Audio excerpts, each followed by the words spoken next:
Welcome to Culmination, where we're not experts, but we sure have a lot to say.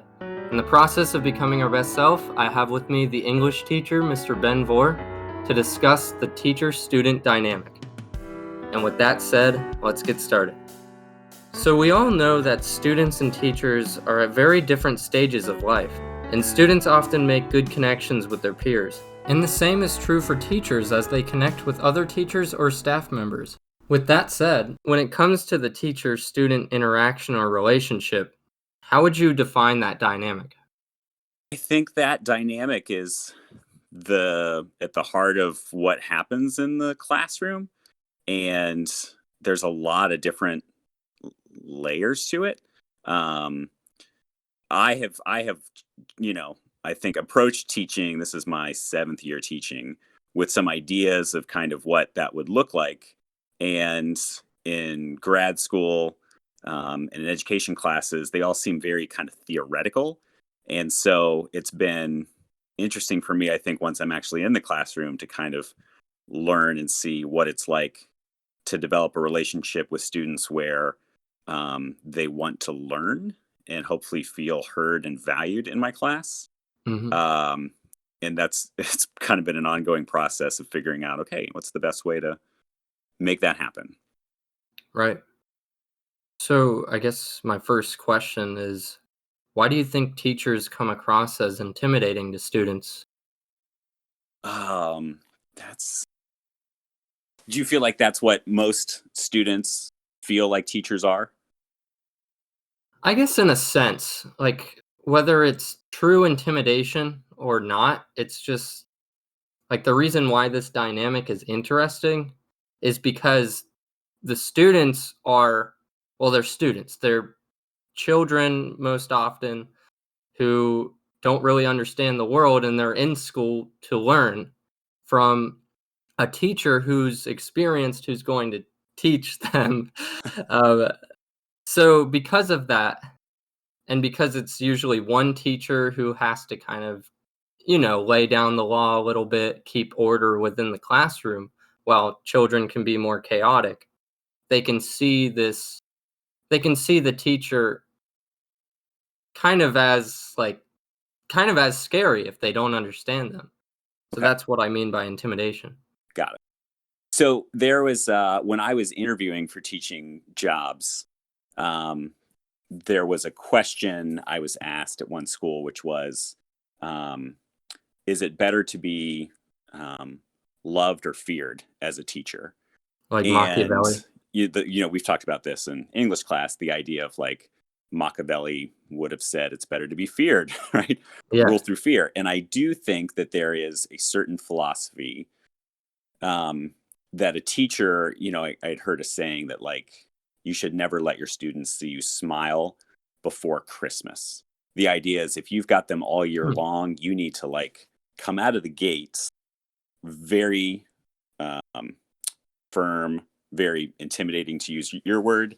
And then you can kind of loosen up as the year goes on and kind of get friendlier by the end of the year when they know they can't like pull anything on you. Okay. Um, and I remember thinking, that sounds awful. Because I can't imagine. I am not by nature, I think, a disciplinarian, and I teach juniors and seniors primarily. And I am very thankful that I have more mature students because it's draining to me to try to be intimidating. I don't think I am naturally an intimidating person. Yeah. Um, I know you need to have order in the classroom, and I know that you have to maybe set a certain level of expectations that Hmm. like this class isn't going to be a blow off class. I don't, if you have my class, I hope you come every day prepared and ready to learn and engage. But I was somebody who never responded well to more of the authoritarian disciplinarian type of teacher. Yeah. And I think in general now, that question that I was told to kind of think about and then was asked in one of my job interviews, I think, there's not a right answer, but there's kind of an answer that different districts are expecting to hear. And I think it's shifted. When I was in high school, I would say that the right answer to that question would have been that you need to be feared. And that then once you're feared and students kind of know what you will or will not let them get away with, then you can Mhm. work on building a relationship and easing off. And I think the answer now that most districts would kind of want to hear is loved, or at least like, it's more important that a student is looking forward to a class and feels heard and valued Yeah. than whether or not they fear the teacher. So I think that dynamic has changed. Education, like everything, goes through different trends. And I would say now that it's more important that a student come to a class and feel like it's relevant and feel like a Mhm. teacher can understand and relate to what their life is like and how busy and complex it is, than a teacher who's just there to kind of scare them into doing something. Um, I'd rather my students choose to learn and engage because they want to do it and they feel valued than do it out of a sense of fear or obligation, because I just know for me that's not an effective way Yeah. for me to motivate people. Yeah. If I were to add to that, kind of the way I view this dynamic and kind of that shift you've said, I think it's interesting that it has shifted in that way. But I would argue that it's not exactly that it's better to be feared or loved, but I think this is the word that I would use. A teacher needs to be respected. Like, they shouldn't, like, when they're a tyrant and they're feared, they're often hated. And then the rebellious nature of teenagers or even young children are just going to overrule it or just be afraid. So if they're rebellious, then they don't learn because they're acting stupid all the time. And if they're too scared, then they're not going to learn. They're just afraid of breaking the rules. But if the teacher is just loved, then the student could, this is a problem with just like being permissive in general. The student can take advantage of the teacher in some way or form. So I feel like the answer is more about being respected, because when you respect your teacher, it's like, all right, I know the rules, so I'm not going to break them. Not just because they are the rules that are set in stone and I need to follow school policy, but also I respect you as a person and as a teacher enough that I don't want to break these rules for you. Like, I don't want to get under your skin. Like, that's kind of the respect. Um, and the way you get that respect is just from when the teacher respects you, which is kind of what you were saying. But I just feel like that. Sure, I agree with more the love aspects in terms of style and presentation and whatnot. But I would say that it's more of a respect thing than love in terms of the terminology I would use. I like that terminology better because I feel like it's a little bit arbitrary to set up love versus feared. And the idea that, I think the point of the question is to force a teacher who's interviewing for a job to pick one, the same way that teachers do that to students. Like, I'm going to force you to argue one side or another. Like, Right. don't straddle the fence. But I like respect. And I usually try to make a point of saying on the first day of class, I will respect you and treat you as an adult unless you give me a reason not to. Because I remember Yeah. when I was a junior and senior, I didn't want to be treated like a kid. And I think the teachers that I struggled to respect or, feel like I wanted to go to their class to were the ones who didn't think I deserved respect, or who try to sort of motivate me through being very excessively harsh or, authoritarian. So if I ever got a sense that a teacher was condescending to me, that was a huge turnoff. And I Yeah. don't want to do that in my classroom. Oh, So I yeah. think respect is a word that I second. That's kind of the goal, I feel like. Well, that's another thing. It's like fear is just laying down the law, saying like, if you break this, like, you are going to the principal's office. Like, just all of these punishments lined up so you don't do anything they dislike.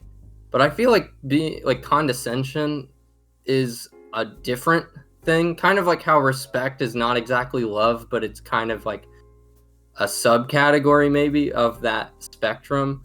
But I would say that like a teacher being mean to students is not exactly a teacher who rules by fear, but that's just its own amalgamation of bad because at that point you kind of forget what's important about being a teacher. Like you're supposed to deliver ideas, and if you discourage a child by just being mean to them, insulting their intelligence, or just literally insulting their intelligence by calling them dumb, uh, they feel stupid, frankly, and they'll probably be more likely to fail.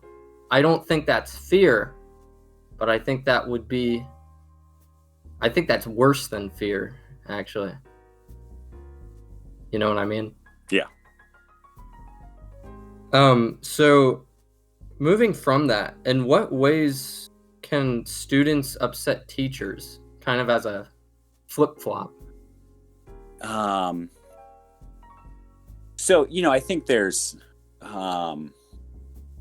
so to come back to your word respect, I think that the way a student would upset me is if there was a sense that the student just didn't respect not just maybe me as the teacher, but the other people in class. So that could be anywhere from like, not doing, if you're in a group project, nobody wants to be in a group with somebody who just doesn't do the work or care.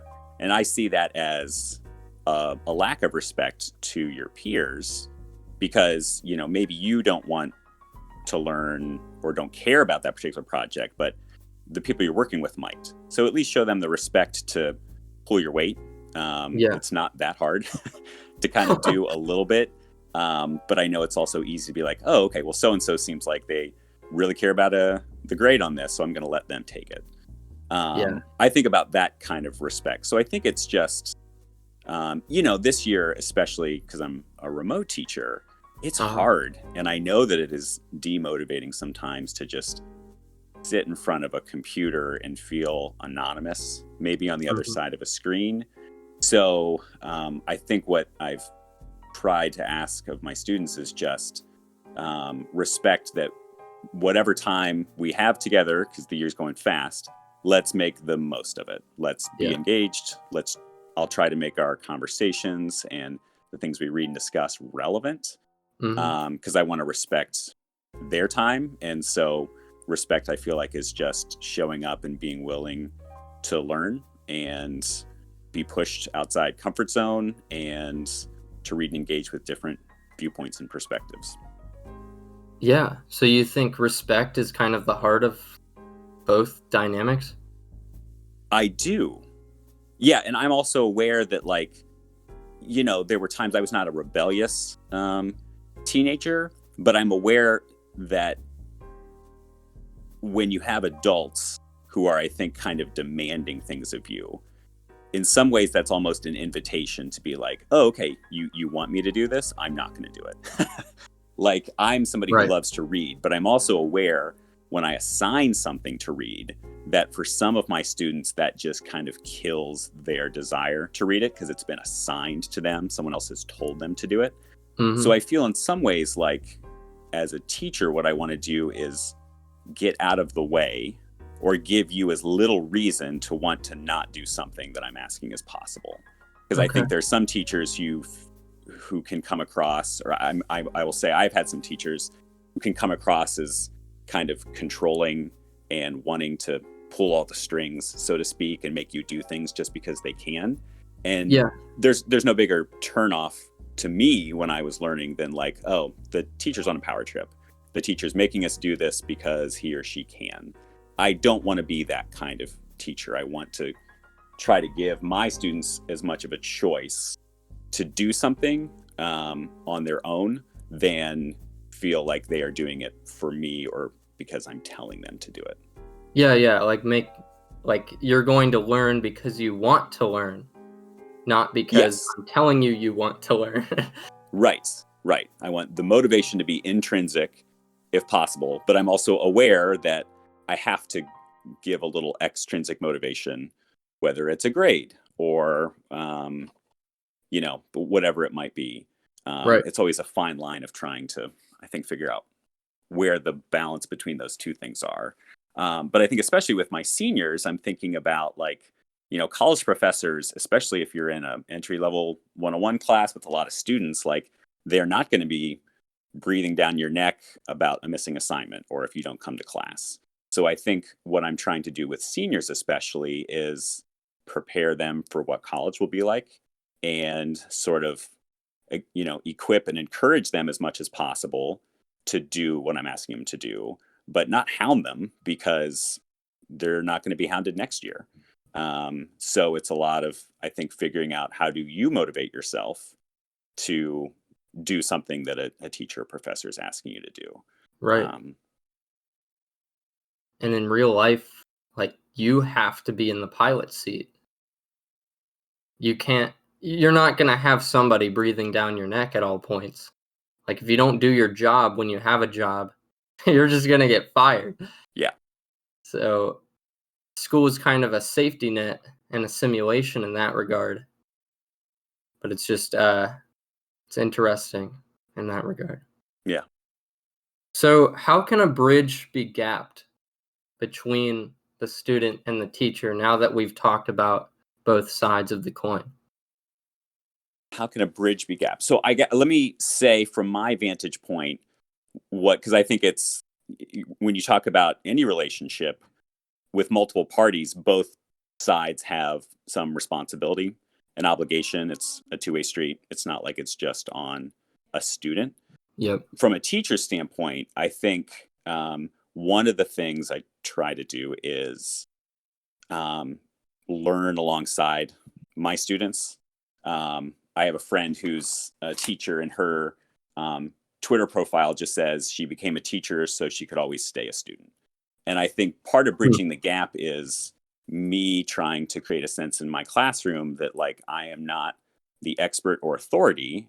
I've I've read these things before. I've lived a little bit longer, but I want to create an environment in my classroom where everybody's learning kind of alongside each other, and that Mhm. I am not the focal point of what's going on, even if I'm the person who might be kind of setting the agenda or asking questions.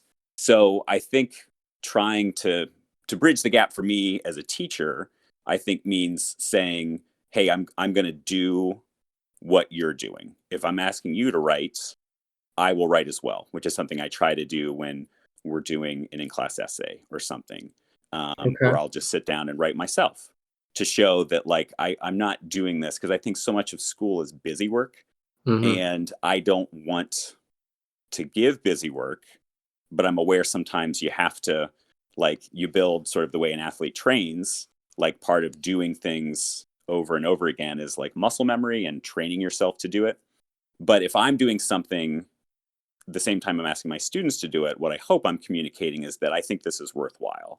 Um, Yeah.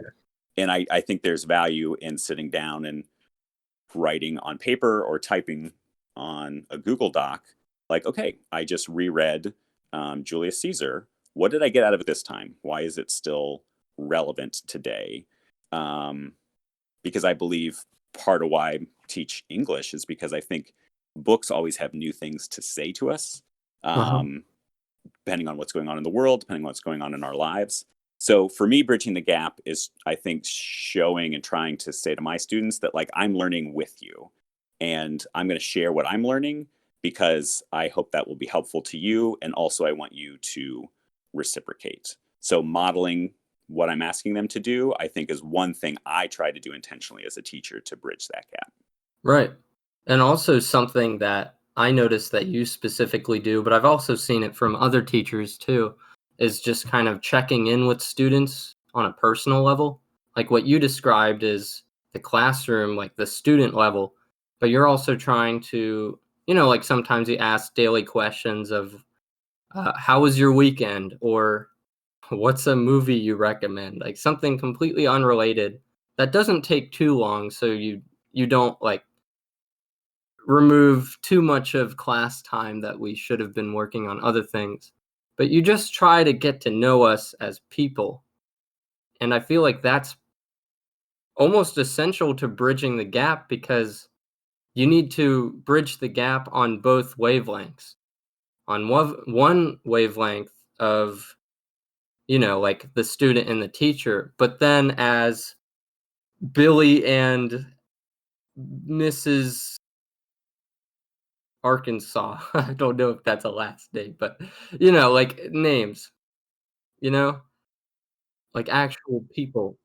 Yeah, I think like so I was more engaged in classes in high school and college where I felt like the teacher or professor cared about who I was or knew who I was. Mhm. And so I feel like that's a very kind of simple thing to do as a teacher, to be like, I know that you are not living for 43 minutes of English class with me every day. I know you are a person who not only is taking this class but other classes, and also Yeah. somebody who is involved in extracurriculars, plays sports, has a social life, has a family life.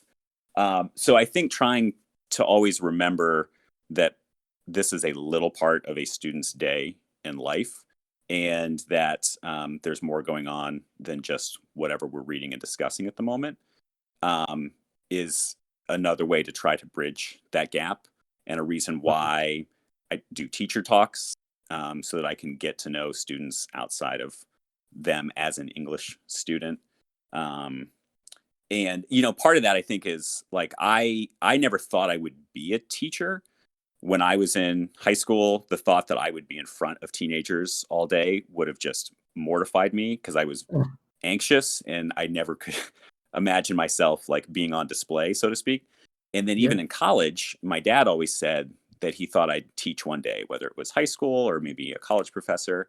And that was Interesting. never something that I kind of planned to do. I wanted to write. I wanted to be a journalist right out of college. Oh, But okay. those things didn't work out. And my first job for 4 years was as a youth minister at a church. Oh, And the really? whole point of youth ministry is to build relationships with students. So I Uh-huh. think the things I did before I made it to the classroom at 35 years old kind of gave me a perspective that I know I wouldn't have had I gone straight from college to teaching, where I think I was used to relating to students and teenagers in ways that wasn't as a teacher. I was a youth director. I was, you know, those kinds of things. So I think I approached teaching with a little bit more of a relational mindset, aware that what I needed to do was take that and use that, but then toward the end of teaching certain texts or helping students learn certain skills or covering certain content. Um, but the gap, I feel like, starts with, from my standpoint, starts with a relationship. If a student doesn't see or feel like the teacher values them in the classroom, then I don't know why they would care about learning anything. Right. So now I'm curious if you want to get into your origin story of sorts. What made you want to be a teacher? So a lot of it was it's basically my third career. Um, I did youth ministry right out of college for 4 years. Then I moved to Nashville because I was very interested in the person who is now my wife. And I started working at a bookstore, and we moved back to Cincinnati. She is a high school English teacher at Milford, and I worked at the bookstore for a long time. And when we went through Chapter 11 bankruptcy, was right around the time that we had our first kid. And so that was a point where I kind of reached a crossroads, and I was like, okay, I don't want to work in retail the rest of my life. It is going to be hard to raise a family where my wife and kids will have summers off and I'll be working. And also, like, who knows what the future of independent bookstores are, but it does not seem very bright. This was back in 2011. Um, So that's when my wife and I had some conversations about what it would look like for me to go back to school to teach, and knew that would be hard for the year and a half that it would have to happen, but figured out how to make it work financially. And so I quit working at the bookstore, went to Xavier, got my master's in education, and then started teaching at 35.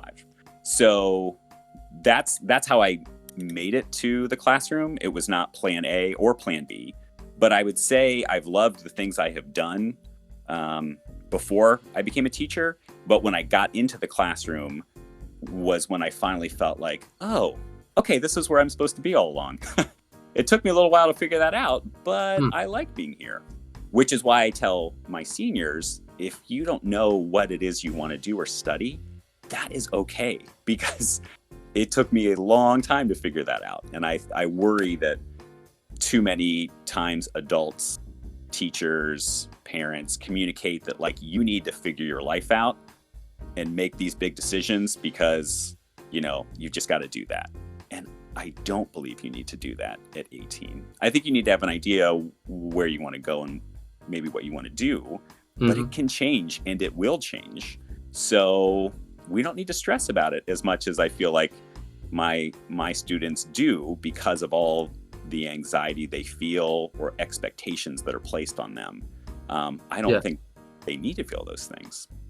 I think it definitely helps to have that plan, even if it can be stressful, just because if you can get a head start, like, you're golden, basically. And I think that's why most students and most parents tell their kids that you need to have a plan now or just have an idea.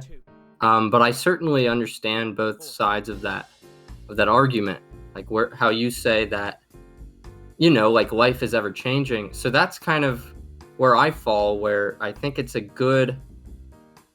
is good to think of your plan early, whether that's like a hard thing for you, because it is hard to just like sit down and think about it. But don't think about it with the lens that I am going to sit down, think about being an engineer, and then that's the rest of my life. Like, you should try to have that plan, really go for it and stick with it. But at some point, if you know it's not working out, like, that's when you should start like questioning it. And then just have an open mind in general, like maybe I was meant to be an artist or something else. So just kind of that openness after a while, after you've already tried things and whatnot. And I think it's just, your story's interesting and everything, because kind of brings up this lesson that you can learn that wherever you are throughout life, you are always going to continue to learn. Just in general, you're going to learn about yourself. You're going to learn about other people around you, the way the world works, because the world is ever changing, like you said. You just keep learning. It's like after you're done with K through 12, you're not done with learning.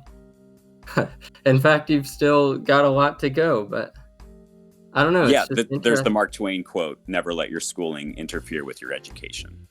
And I've always liked that, because I think there's this idea that like, yep, I'm done with school. I don't need to learn anymore. And in some ways I feel like, no, that's when you actually kind of get to start.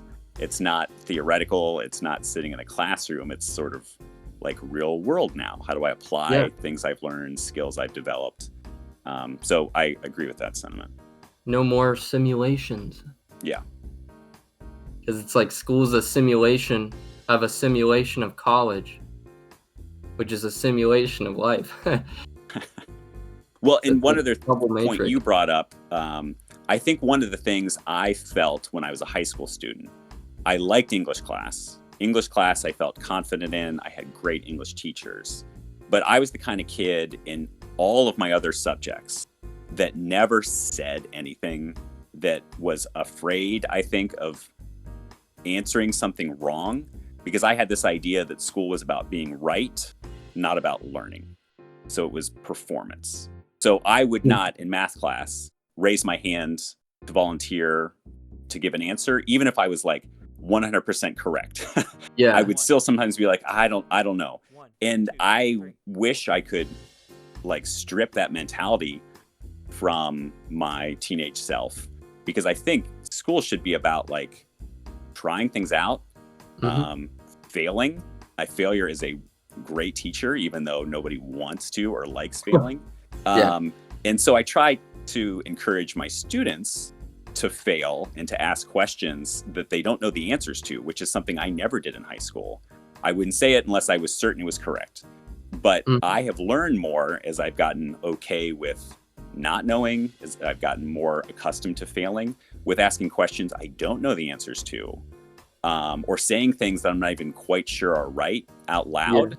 Because then once I do that, if it's not right, I think I can hear it's not or get feedback from other people that expand my perspective. Right. So I think that idea of just always asking questions, feeling willing to learn, is something that I have gotten better at as I've Mhm. gotten older, and that I try to teach now, but that I did not do well when I was in high school. Yeah, and it's just interesting because I believe it's the Hawthorne Effect, which is a psychological term describing the kind of the it's the feeling of being watched essentially, in the sense that when you're in the classroom and how you described like you knew the answer 100% but you were afraid to really like raise your hand. The Hawthorne effect is essentially at work because you know that you're being watched, you know that you're being judged. And if you possibly said the wrong thing or the wrong answer, you have that feeling that, oh, I might be condemned or I might be a fool or made fun of or something like that. Whether that's the true result or not, it's just that feeling that the Hawthorne effect is you act differently when someone's essentially like supervising you.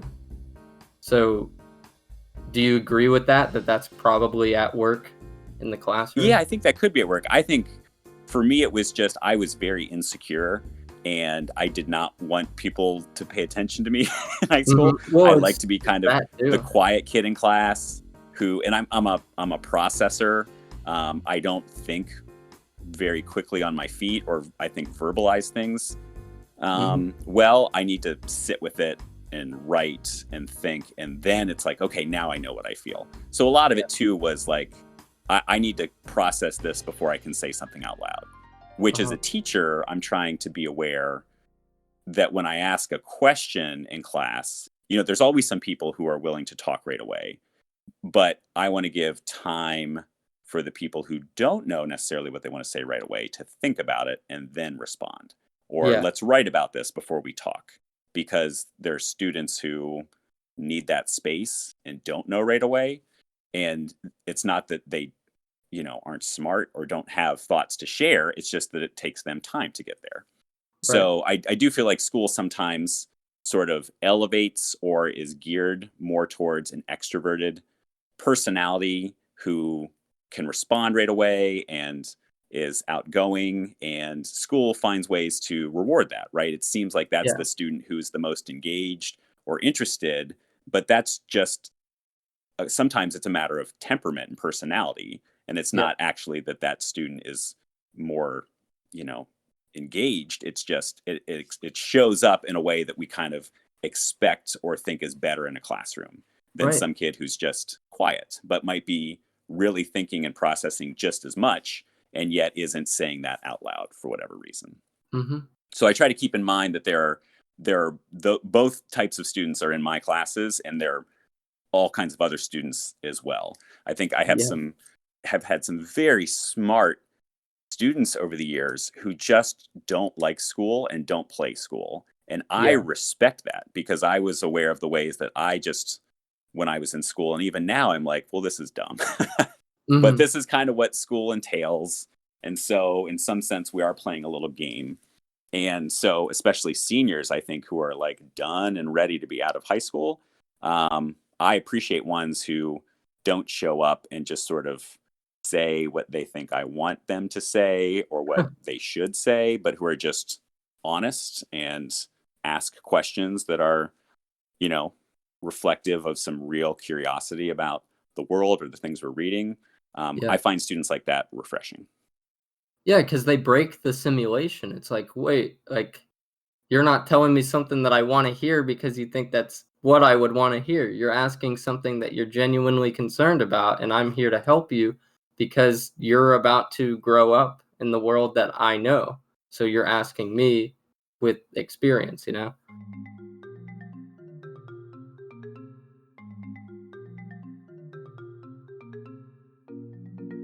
You know?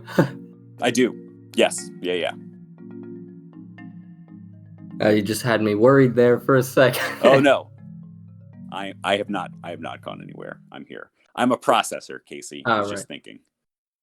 Yeah. And it's interesting because on my mind a lot, and I'm thinking about like doing a video topic on this of just intelligence. And I brought this up in my humility episode too with Rishi. Just how there's different intelligences that are just, I don't know, they're interesting because there's so many to the point where I don't know if you can really condense it to 2 to 3 categories. Or I mean, I know there's been theories of IQ and also just a thing called G, which is general intelligence, like everything falls under G, or everything falls under IQ, which is that equation score that shows you your capacity to learn or whatever.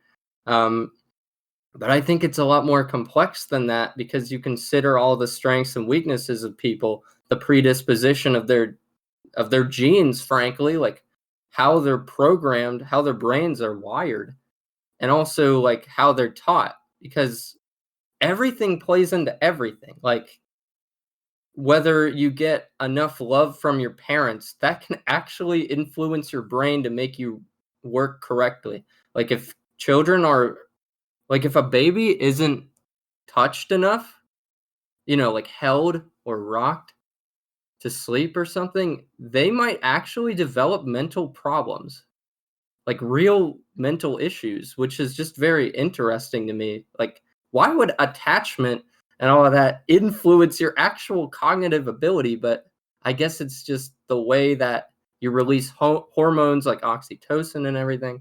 It's just interesting how that plays out. But anyway, enough with like the predisposition and how you develop. There's just so many types of intelligence.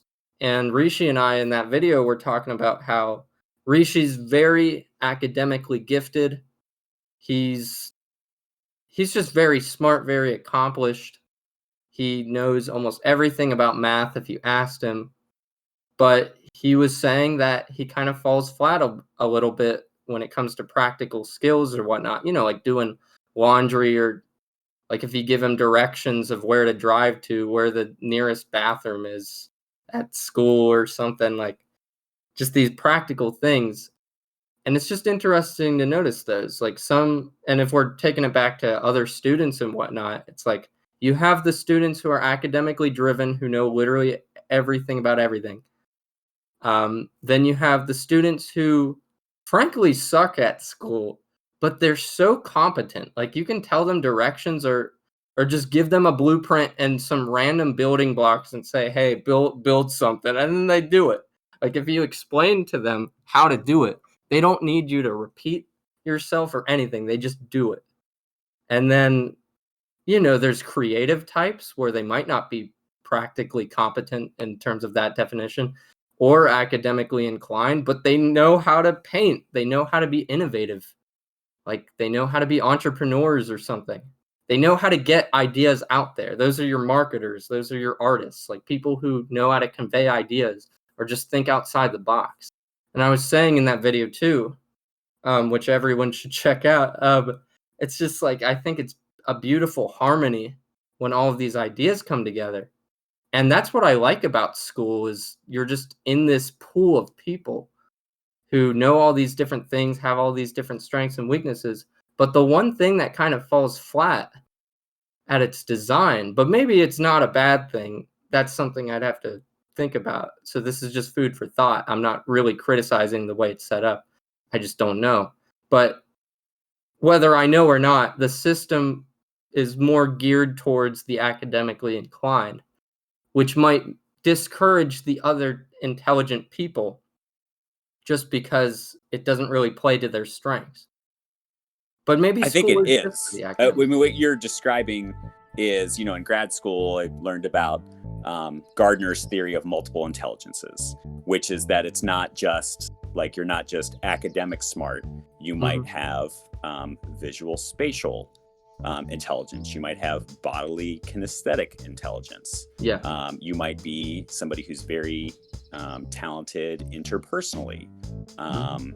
So yeah, the idea that like I do think that school in general sort of holds up that somebody who is very academically motivated, someone who has logical mathematical intelligence, and excels in that area is somehow smarter than other people. And Mhm. I don't believe that. That is one type of intelligence. But I think, I wish that school found more ways to celebrate all the different types of intelligence. And you could argue that it Mhm. does. I mean, we Right. have the art show where you just see phenomenal artwork that is made by students that I'm just blown away by every year when I look at that. Yeah. The musical and performing arts students, or those in theater, like they put on some amazing productions and performances. Those are intelligences as well. So Mhm. I'm aware that like some students who I have in class, English may not be their thing. They may not seem quote unquote intelligent in terms of analyzing a text, but that has nothing to do with the other intelligences that they may possess. And I worry that some of those kids who aren't, traditionally sort of seen as good students have just been beaten down by school so much over the years that they just dread coming to class and Right. feel like, oh, I've been told so often I'm not smart or good at this. When it's sort of like, well, maybe this isn't where you're naturally gifted or have the most intelligence, but like that doesn't say anything about you as a person, or that shouldn't affect your desire to learn and be curious. Yeah. So I wish schools did a better job at celebrating all of the different kinds of intelligence. And then my challenge, I think, is always trying to figure out, based on my content and what I have to teach, how do I give students who are intelligent in many different ways? How do I sort of present opportunities for all of them Right. to find an entry point into what we're reading and discussing so Yeah. that they feel like they can do it, but also that there's room in my class for them. Yeah, and that's why it's also important to bridge the gap. Because if you have a student who connects with the teacher, like let's say he's a quote unquote delinquent who thinks he isn't smart and dreads coming to school, like you said, if he has a good connection with the teacher, if he or she or whatever they are, like if they have a good connection, then that can actually bring them up. Maybe they would actually like learning or like coming to school if the teacher made that difference, you know? Yeah. When I think about teachers that I had and loved, they were teachers who did that. I mean, the ones I think of were English teachers or professors, and that was an area I was already excited about, and I think more gifted in than other areas. Yeah. Um, so that thankfully was kind of already a component of that. But in those other subjects, I had some teachers who I just felt encouraged by in a way that made me want to learn more in their class, or at Yeah. least live up to what I felt like they expected of me or thought I could do. Mhm. I just think that's a really important thing. Just kind of it's all about it's all about trust. It's all about respect. But really, at the end of the day, it's kind of about friendship too. And kind of expanding from just the teacher and the student, which is something I wanted to do just because I feel like this concept applies to many other, like lower, higher dynamic roles in terms of positions and occupations or anything. Like, think about you're in marching band and you have like a tech who works with you. The tech is, and this is from my own personal experiences, because I've connected with my techs before. They're just people who are probably like maybe like 3 to 4 years older than you, like not even that much older than you, who are just in college getting a gig to work with some students to teach them how to play their music better. And in my case, I played the marimba in the front ensemble, which is the big xylophone for y'all who don't know. um, and they just work with you, and you kind of make a connection with them, but it still kind of feels like, like they're above you, you're lower. But I just think it's important to establish some sort of respect for one another. Like when they tell us, like, come on, get up, stop sitting down, let's get going. You respect that.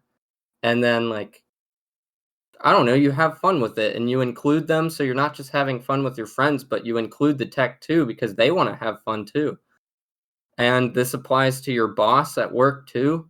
Like, if they get sick, it's like maybe if you're just a low level minimum wage worker colleague, maybe just say, "Hey, you doing all right?" Or if they come into work, just have a smile and say like, "Hey, how are you doing?" Like, I know they're big scary boss man, but they're people too.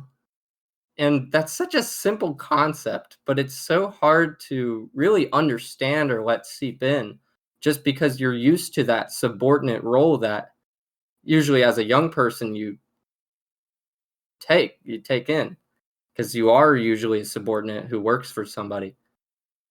But at the end of the day, like, people are just equal. So they're not better than you, they're not more important than you. They just have a higher job just because of experience, or they're talented or something. But at the end of the day, they're just people like you and me. So I just think that's it. It's important to respect them, kind of trust them, and maybe build a friendship with them. It might not be like a friendship with you and your buddies who watch movies or hit the town or whatever, Yeah. but you just you connect with them in some way, and it makes the otherwise lonely top of the pyramid less lonely. So before we move on to a Q&A session that I would like to do with you towards the end of this, do you have any thoughts on that note? Um, no, as we were talking, the only thing that I was thinking about that I think is I've said this to my seniors, um, and it's not my own advice, but I think it's always good advice. When I was a freshman in college, getting ready to enroll in classes, my like student academic advisor gave me a piece of advice that I've always remembered, which is to take the teacher, not the class. And the point was a good teacher will take something that even you just think that's got to be the most boring subject in the world. A good teacher will find a way to make it interesting. And a bad teacher or professor will take even the most interesting subject that you are passionate about and suck the life out of it. So Mm. when I tell seniors when you go to enroll in classes in college, do a little research and find out who the best professors are and just take their classes. Um, I know there's lots of classes that you have to take that are required, but if at all possible, take those professors, even if they are, maybe especially if they are, have the reputation of being the hardest professors. Something else that I wish I would have cared less about in high school is grades. Um, I know that they matter in the sense of trying to get into a good school or the school you want. But I find grades to be not arbitrary, but sometimes very much just actually in the way of authentic learning.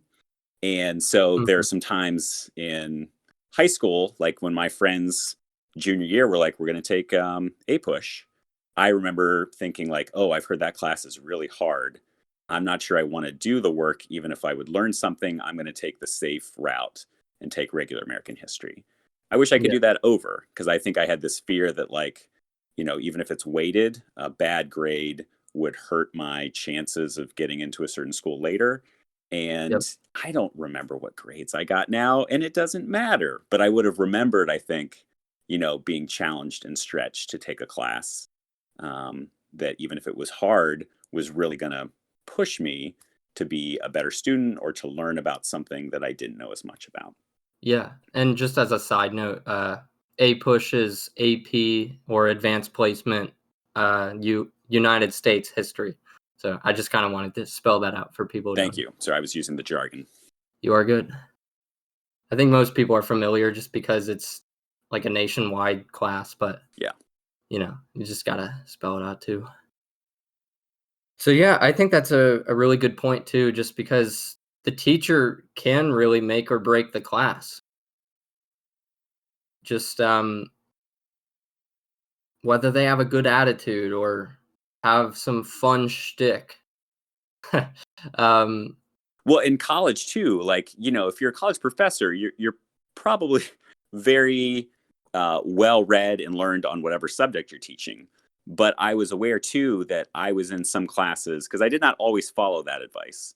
Um, but I was in some classes with professors who were brilliant and yet didn't connect with their students, or yeah, couldn't read the room and realize that, like, you know you love to hear the sound of you talking, professor, but the rest of your class is not with you.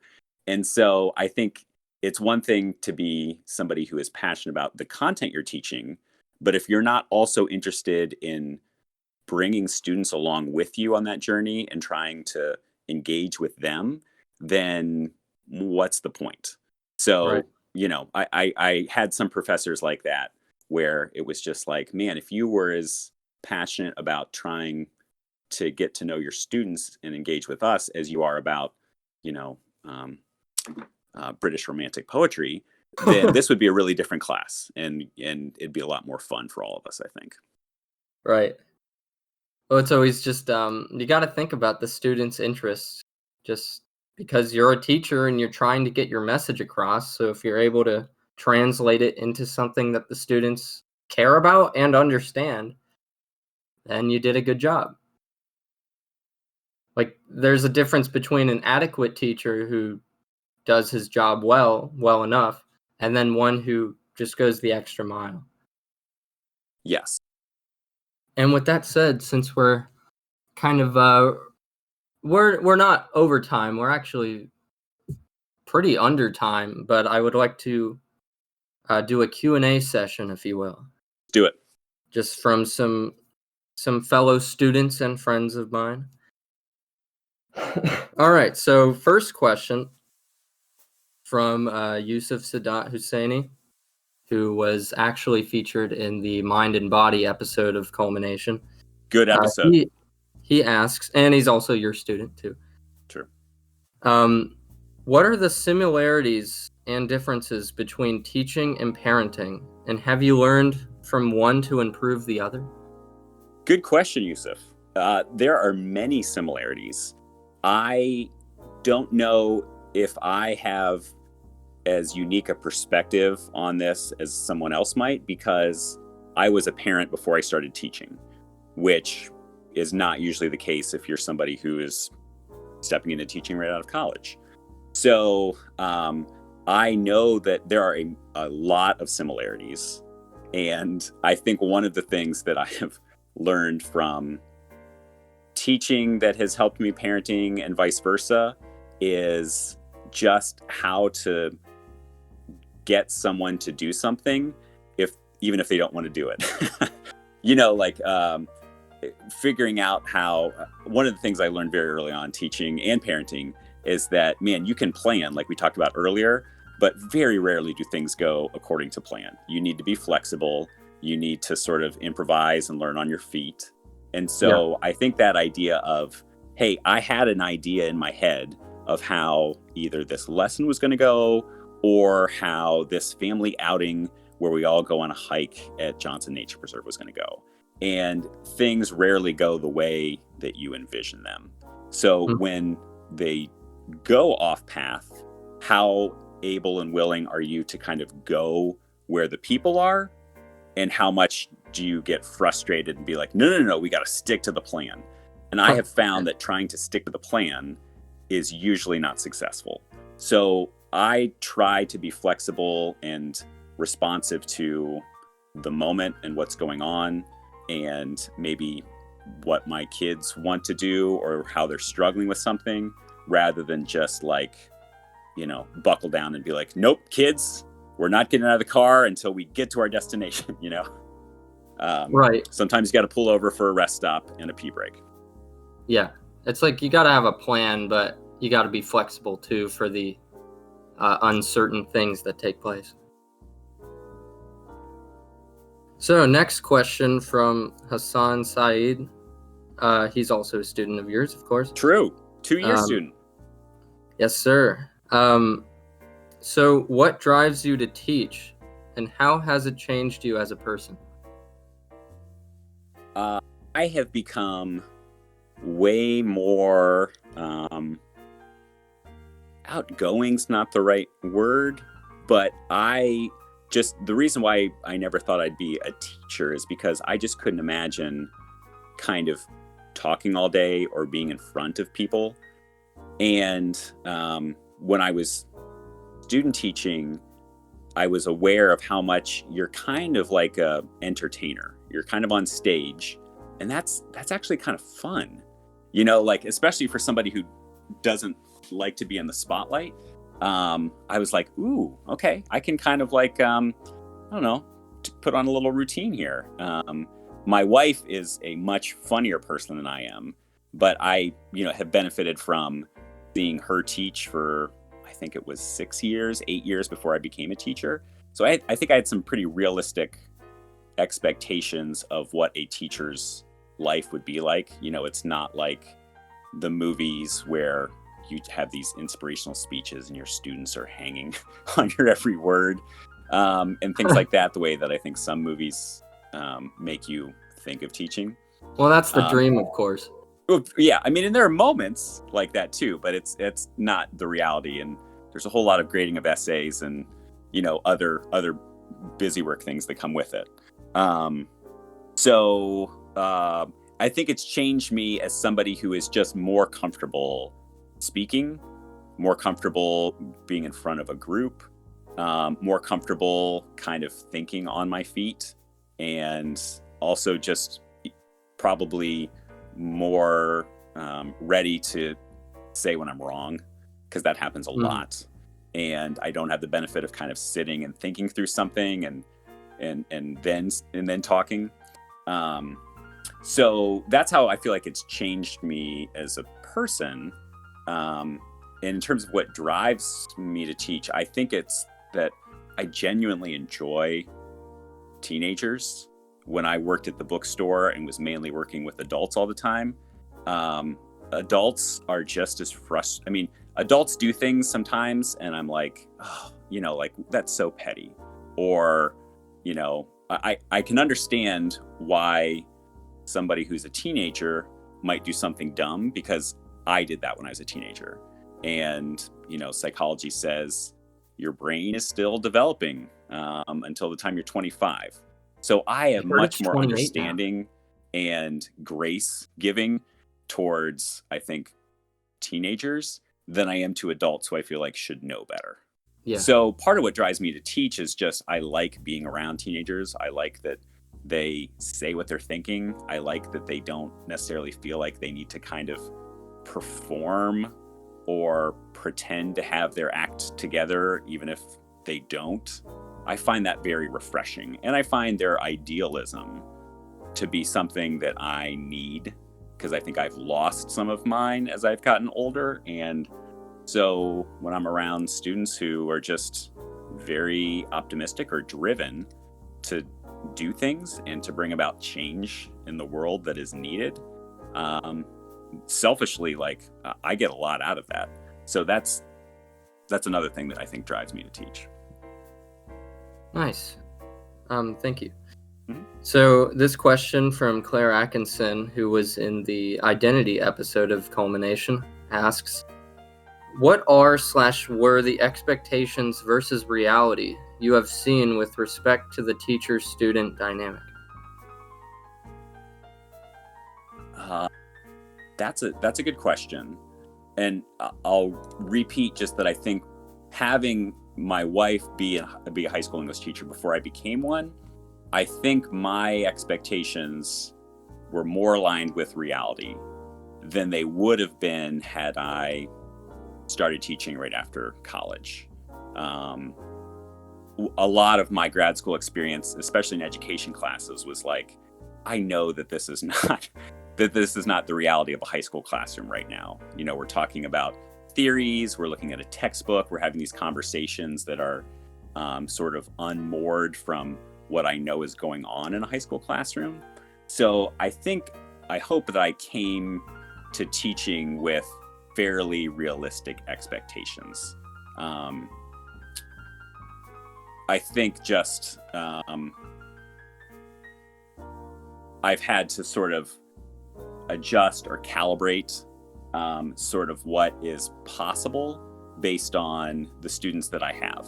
So I realized, like, to go back to that analogy of a family on a road trip, like I might think we're getting in the car, we're going to this destination. But if I don't pull over for a restroom break when my family needs to go to the bathroom, it's going to be a miserable trip. So I think, I don't know if this, analogy is working or not, but I have come to realize that my expectations of where we're going to go and how we're going to get there, and maybe the timeline that we'll get there in, it's good to have those.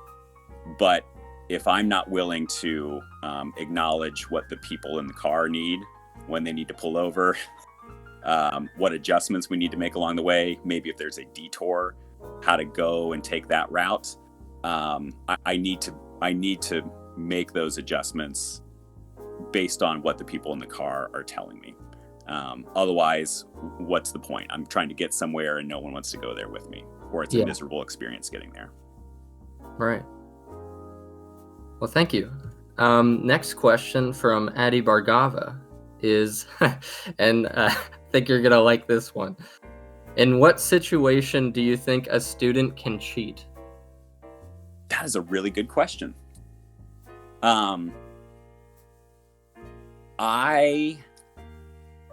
think how we define cheating is kind of central to how I answer this, but I really believe that when you are writing something, because I don't give a lot of like tests or quizzes, a lot of what I give as assessments are essays or reflections.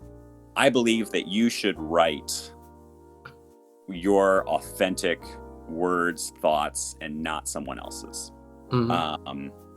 And, I think what's hard, if I'm a high school student, I see lots of people, very powerful people, who have plagiarized speeches, who have taken credit for something someone else did, and there don't always seem to be a lot of consequences. So if I'm a high school student, I think I'm like, well, hold on, you're telling me that I'm going to get a 0 on this assignment, but why can this person plagiarize someone else's ideas and speech in front of thousands or millions of people if it's, broadcast? So I don't believe that, I don't believe in cheating. It's a shocker. Mm-hmm. But I also am aware of sort of the gray lines between a teacher being like, okay, this is a group project. I want you to collaborate. I want you to talk and share ideas, but I want your ideas and words to be your own. Well, everything that we're learning is kind of influenced by what other people are saying or what we've read. So I think, I don't remember exactly how the question was worded. I guess the question that I ask myself when I give my students work is this assessment or is this assignment valid? Okay. Does it have a point to it? If it's pointless and busy work, that's when I think I am inviting my students to cheat or to feel a temptation to cheat, right? Because I think most of the time it's like, if this doesn't matter, then why should I have to do the work for it? I'm just going to get someone else's answers. Right. Like if I know the math like, I already understand this unit, but they're still asking me to do the homework anyway. I'm just gonna go copy off of this guy. They'll never know because I'll change it up a little bit. And I mean, I still know the material anyway, so it's not like I'm at a loss. Like, I think if you cheat and you don't actually know the material, you're really just, pun intended, cheating yourself. Yeah, you haven't learned it. So Yeah. I agree with that, and I think that's in a little bit different category than somebody who I know this, but I just what's the point of like doing this entire worksheet or something? I'm just going to get the answers. Yeah. Yeah, both to me are problematic, but they're different in their nature. Mhm. Well, thank you. Next and finally, the last question, from Weldon Julian, a Well previous then, student of yours. Yeah. Um, when you see a quiet or lonely student, how do you include them in the classroom? You kind of touched upon this earlier, but I guess just in terms of this question. so one of the things, my favorite high school teacher was my English teacher, ninth grade and 11th grade year, Ms. Riley, and she was like kooky in all the right ways. If you dropped a book, she would say that you had to apologize to it like it was a person. Um, and one of the things I loved about her class, besides the fact I loved English, was it felt like a little community in her classroom. And I felt and believed that she wanted everybody in that classroom to be there and to contribute. And so, I was very turned off by teachers I had who it was clear that they had favorites. Mhm. And that was just a real turnoff to me. Even Oh, if I yeah. was like one of the favorites, I'm like, oh, I can tell that like you don't seem to like that group of kids as much, or you don't think that kid has something to offer. So It's like a hierarchy. I want to avoid that at all costs in my classroom, and make every student, whether they like English class or not, feel like, okay, well, at least in Mr. Vore's class, um, he knows me and he wants me to be a part of it, or I'm part Mhm. of a community when I go into that class. So if Yeah. it's a quiet student who seems lonely or disengaged, um, I think that's one of the reasons why I do teacher talks with my seniors, is to get to know each person, and hear their story. But I think I just try, and it's been harder this year remotely than it would be in face to face, but like just to get to know students on a level outside of, hey, let's talk about The Great Gatsby, whether it's movies, whether it's the NBA, whether it's anything that's going on in the world, that just is an opportunity to talk. Um, One of the things, so, Weldon, I believe, was part of esports as well when we did that. But when I was asked to be an esports advisor a few years ago, and we had the first informational meeting in my classroom, room 103, and there were like 45 people that showed up. Some of them were kids in my classes who had always been that quiet kid who didn't seem interested or engaged. But I Yeah. saw them light up when it came to League of Legends or Rocket League or Smash Brothers. And Yeah. so that was for me a little light bulb moment where I'm like, oh, okay, yeah, like I see a part of you now that like is turned on and excited in a way that you are not when I'm like, here, let's talk about the Transcendentalists. So I Yeah, think right. it's, they're just trying to understand the story behind every student, um, where they're coming from, what they're interested in. If I can learn that, then I feel like I can try to find a way to get them interested and engaged. Yeah. Well, thank you. That's all I've got for now, but, before we end this episode, I just wanted to thank you for coming on here, Mr. Vore. Thanks for having me. It's been fun. Yeah, it's a real pleasure. Do you have any final thoughts before we close? Ooh, final thoughts. I don't know if I don't know if I do at the moment. Other Any than words that, of wisdom? like to especially seniors, I think, who are feeling any pressure about like, ooh, I've got to pick the right college, or decide what my major is now, you let go of that pressure, let go of that sense that like there's only one path and I need to get it right. Because I think the most stress in my life and anxiety has resulted from me feeling like I didn't make the right choice. And I'm not sure, honestly, that there is a right choice in a lot of situations. There might be something we've wanted and planned for and sort of told ourselves is the right choice. But I have found my life to be a whole bunch of like, well, I didn't see that coming. So now what do I do? What's plan B? So I think just my only last piece of advice is if you're feeling a lot of pressure about big life decisions, recognize that you don't need to have it all figured out now.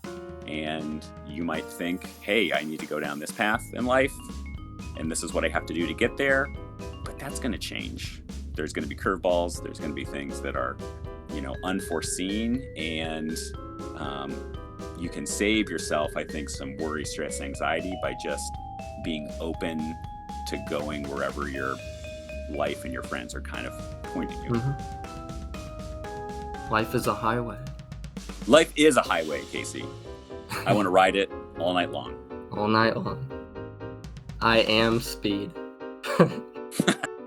And with that, thanks again, and to all of you guys watching, or I guess listening, because I always say watching because I make it a YouTube video, but it's really just a podcast. But for all of you listening, and I'm sad they're not watching because I was wearing my Hamlet sweatshirt today. Oh, really? For it. Well, maybe I can post a picture or something. You'll just have to send me. No need to do that. You can just visualize that, listeners. Okay, that's fine. Well, thanks for listening, and I'll see you guys next time.